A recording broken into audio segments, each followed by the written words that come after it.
자, 여러분 안녕하세요. 비디오 마스터즈의 레이어입니다. 자, 제 앞에 지금 노트북 한 대가 있죠. 맞습니다. 저번에 언박싱기를 했던 한성 컴퓨터의 TFX 25GS 아방가르드 노트북입니다.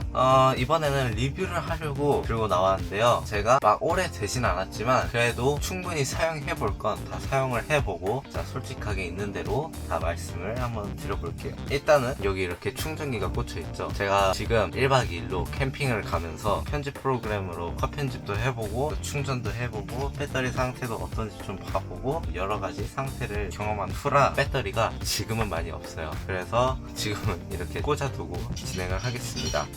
얘 뭐야? 자, 일단은 먼저 얘기가 나왔으니까 충전기 얘기부터 할게요. 충전기 다 괜찮긴 한데 이 벽돌이 조금 거슬려요. 요즘 노트북 충전기들은 막 이게 좀 더 작아지고 뭐 다른 형식으로 좀 더 편리하게 만들어졌다고 하는데 아직 이렇게 벽돌식 충전기인 게 조금 아쉽고요. 그 다음에 충전 속도를 봤을 때는 생각보다 빨랐습니다. 제가 너무 옛날 노트북을 써서 그랬을지도 모르겠지만 그래도 어느 정도 느리겠지라고 생각을 했거든요. 근데 충전 속도는 생각보다 좀 빨랐습니다. 그리고 노트북 배터리 소모되는 속도, 그러니까 배터리가 얼마나 오래 가냐, 그거는 제가 경험했던 걸 기준으로 말씀을 드릴게요. 일단은 저는 배터리를 최고 성능이 있고 최대 배터리 사용 시간 이렇게 두 가지 옵션이 있는데, 저는 이렇게 세 단계가 있잖아요. 네 단계인가 세 단계인가 어쨌든 있는데 저는 좀 더 성능 쪽에 맞춰두고 작업을 했어요. 그러니까 최대 배터리 지속 시간보다는 배터리 사용되는 시간이 좀 더 빨랐겠죠? 그랬다 보니까 저는 배터리를 쓰다가 방전된 적은 없지만 그래도 배터리가 제 생각보다는 또 빨리 소모된다는 생각이 들었습니다. 풀로, 그러니까 완전히 100% 충전되지 않은 상태에서 배터리가 좀 소모되어 있는 상태에서 거기서 이제 영상 컷 편집을 했더니 한 20 몇 프로 정도 남아 있었어요. 참고로 컷 편집은 렌더링까지 다 해놓고 20 몇 % 남았습니다. 그러니까 영상 하나 컷 편집하고 뭐 잘잘한 효과 넣고 렌더링까지 해도 제 생각에는 배터리가 방전된다거나 하지는 않을 것 같아요. 그래도 어느 정도 사용하기는 나쁘지 않은 배터리 사용 시간인 것 같습니다. 근데 뭔가 좀 더 고성능, 뭐 C4D, 애프터 이펙트 이런 걸 많이 돌리시는 분들이라면 배터리 용량이 좀 작다고 생각하실 수도 있어요. 그 다음은 이제 배터리 충전은 다 봤으니까 이제 노트북 본격적으로 열어서 보기 전에 이 상판 깔끔하게 만들어준 거는 진짜 한성 칭찬합니다. 진짜 너무 볼 때마다 힐링이 돼요. 너무 이렇게 깔끔하고 로고 하나 안 박아준 게 전 너무 고마운 것 같습니다. 되게 깔끔해가지고 볼 때마다 기분이 좋아져요.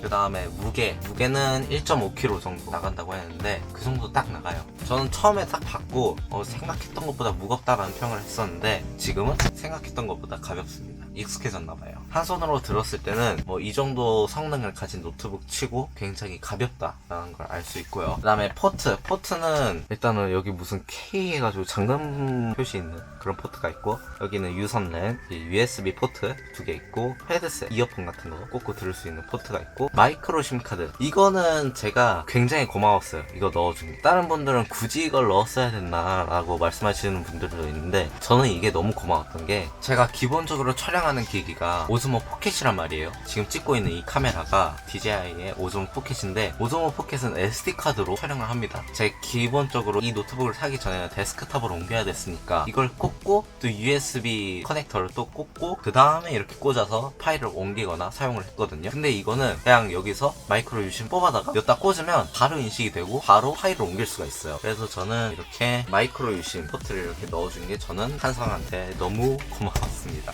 그 다음에 우측 포트를 한번 볼게요. 여기 USB-C 타입 포트가 하나 있고요. 또 여기 USB 포트 하나 있고, HDMI 포트, 충전 포트가 이렇게 있습니다. 개인적으로 이 USB-C 타입 포트 넣어준 것도 저는 고마워요. 왜냐하면 제가 컴퓨터랑 핸드폰이랑 파일 연동할 때가 많은데 저는 그래서 컴퓨터랑 폰이랑 연결할 때 이 USB를 씁니다. 샌디스크의 이 USB인데 이렇게 밀면은 컴퓨터 USB 포트, 이렇게 밀면 USB-C 타입 휴대폰을 연결할 수 있는 포트가 나와요. 근데 얘는 그냥 휴대폰에서 이 상태로 여기다가 파일을 옮긴 다음에 그냥 여기다 꽂으면 바로 인식이 됩니다. 그래서 저는 이렇게 넣어준 것도 한성한테 되게 고마웠어요.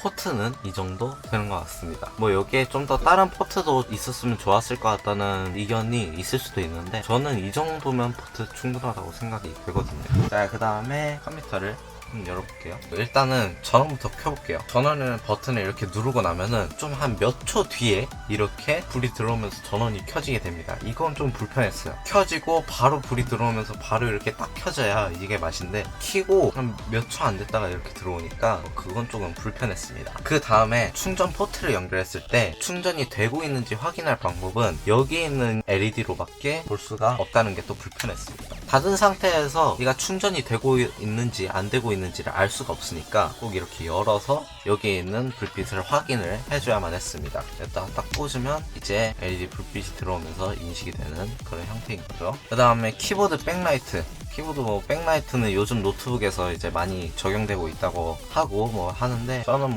이 백라이트도 괜찮았던 것 같아요. 캠핑 가서 이제 어두운 환경에서도 백라이트가 있으니까 확실히 자판이 더 잘 보이고 잘 쓸 수 있겠더라고요. 그리고 한 가지 아쉬운 점은 숫자열 패드가 없었다는 거예요. 저는 개인적으로 숫자 패드가 있는 게 좀 더 편하거든요. 게다가 저는 사용하지 않지만 애프터 이펙트 옵션에 보면은 넘버 패드 0을 입력해서 영상을 재생하는 그런 기능도 있어요.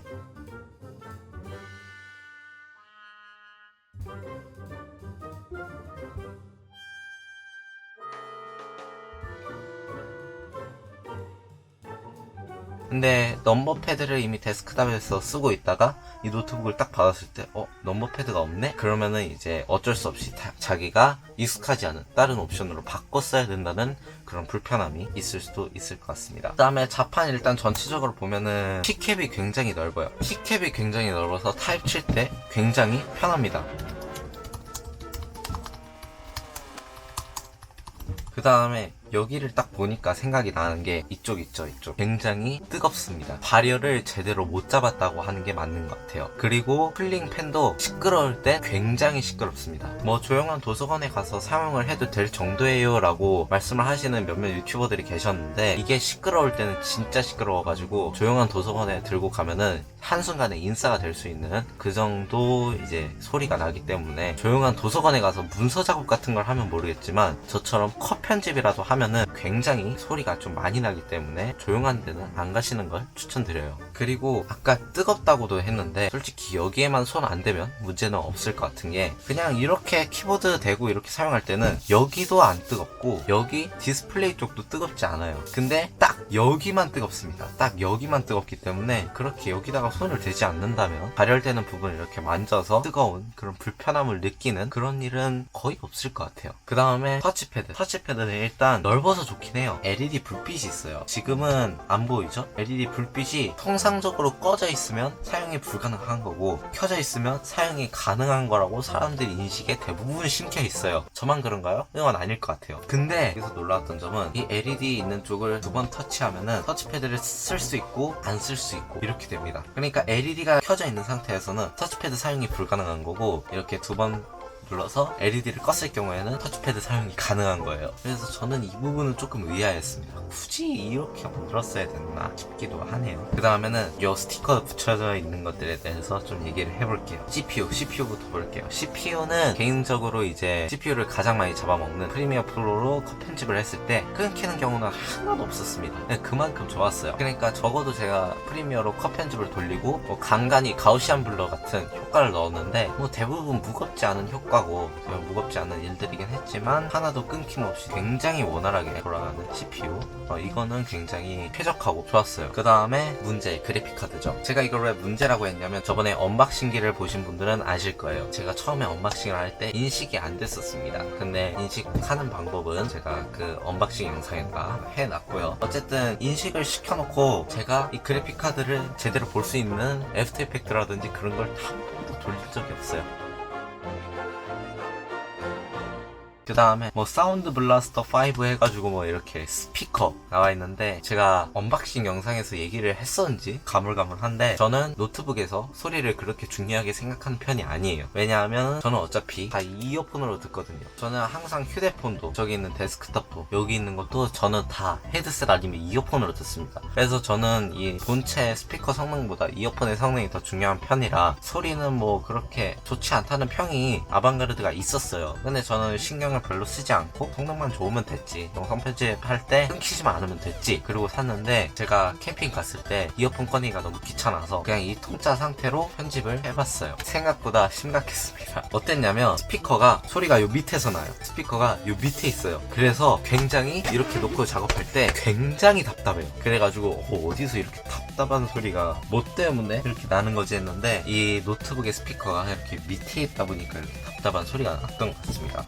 아니 왜 요 옆에도 충분히 공간이 남는 것 같은데 왜 여기다가 달지 않고 굳이 밑에다가 스피커를 달았을까? 이거는 스피커를 신경 쓰지 않는 저지만 이거는 좀 불편할 만했어요. 그 다음에 노트북을 열 때 잘 열리는지 생각보다 불편합니다. 이거 그러니까 저는 이렇게 넣어서 이렇게 들어올리는 편인데 여기 있는 힌지가 그렇게 부드럽지도 않고 살짝 뻑뻑해요. 원래 모든 노트북들이 다 그렇긴 하지만 원래 이렇게 약간 고정이 되기 위해서 조금 뻑뻑하게 해놓는 편이긴 한데, 여기가 뻑뻑한데 여기라도 좀 잘 들어가야 될 것 같은데 여기도 잘 들어가지 않는 편이었습니다. 제 손가락이 두꺼운 건가요? 그건 아닐 것 같은데, 솔직히 중2짜리 손가락도 이렇게 잘 안 되면 좀 문제가 있는 건 아닌가 싶습니다. 그래서 여기 있는 이 틈을 조금만 더 깊게 파줬으면 어떨까 하는 생각이 들어요. 여기 파놓으면 노트북 무게도 조금 더 가벼워질 수도 있는 거 아니야? 네, 딱 이렇게 화면을 이렇게 딱 켰을 때를 보겠습니다. 일단은 화면을 열었을 때 제일 먼저 일단은 위에서부터 갈게요. 웹캠이 있거든요. 웹캠이 있는데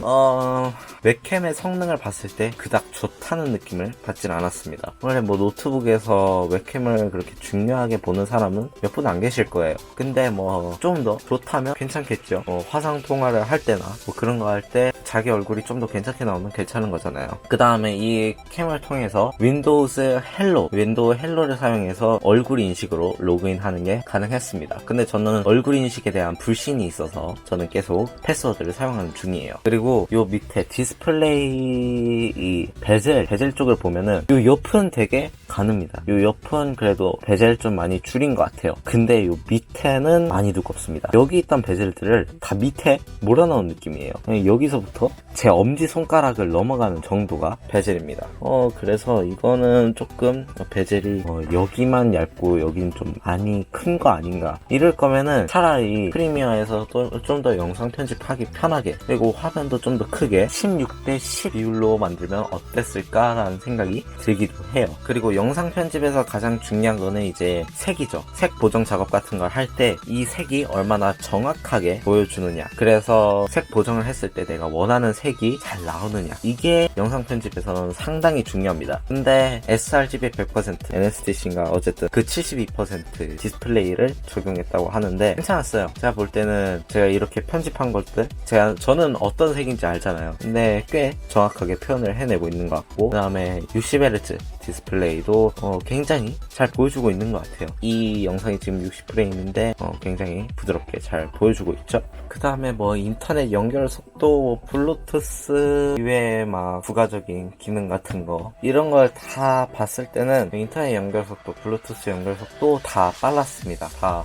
양호했고요. 뭐 저장 공간, 이거는 제가 옵션으로 1TB짜리로 바꿨더니 굉장히 넉넉하게 사용하는 중이에요. 근데 하드가 두 개로 나눠져 있지 않은 건 뭐 영상 편집자 입장으로서는 굉장히 불안하더라고요. 그래서 노트북에서 편집을 많이 해야 될까 말아야 될까 생각 중이에요. 그 다음에 뭐 램도 나쁘지 않았어요. 16기가짜리 램으로 무상 업그레이드를 받았는데 상당히 괜찮았습니다. 네, 지금까지 한성 컴퓨터의 TFX 25GS 아방가르드 리뷰를 했는데요. 굉장히 영상 편집을 하거나 고성능 프로그램, 전 게임을 못해가지고 안 돌려봤지만 어쨌든 그런 고성능 프로그램들을 돌리기에는 일단 충분한 성능이었던 것 같고요.